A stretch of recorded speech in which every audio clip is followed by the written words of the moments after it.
I know TDs who have brought delegations to you of developers and builders and so on, and they go into the Custom House and you're surrounded by your officials, and they feel they may as well, these are supporters of yours, may as well be speaking to the wall, that you're a captive of your officials, that you're not allowing flexibility.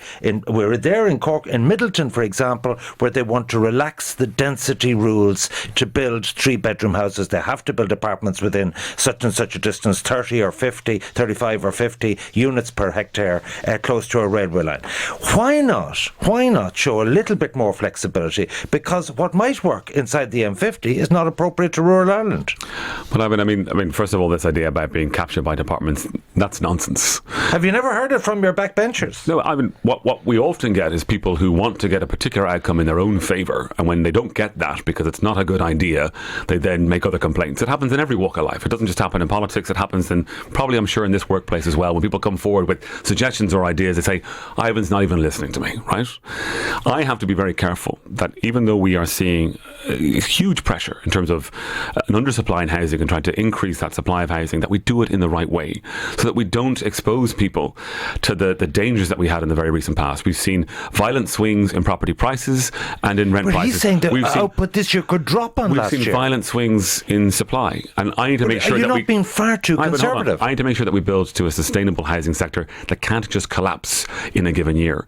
Supply will increase this year on last year, but we have to be vigilant in making sure that we're pulling every lever that we can to increase supply. We're halfway through the year. Planning permissions are down year on year. Sorry, commencements are up in the first quarter of this year than they were on the previous quarter or the first quarter of last year. We are going to increase the supply of housing this year based on all of the indicators that are available to us for the first quarter of this year. But it's something that I look at every day as the Minister for Housing, keeping an eye on all the different information that's coming into the Custom House from different local authorities, from the fast-track planning process. You see, let me put it in simple terms to you. What I'm being told is the department officials would be delighted if only 20,000 units were built a year because they don't want the boom to bust cycle.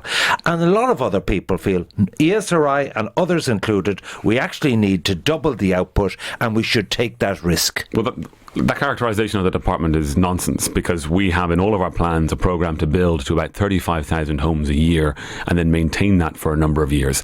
That's what we believe sustainable output is. Do you think 30 will be built this year, 30,000? No, but to build to that, so we're not going to do that in this year. So we've been very clear on our projections for this year in terms of what will be new build, what will come out of long-term vacancy, and what will be still unfinished houses from the pre-crash years that need to be completed.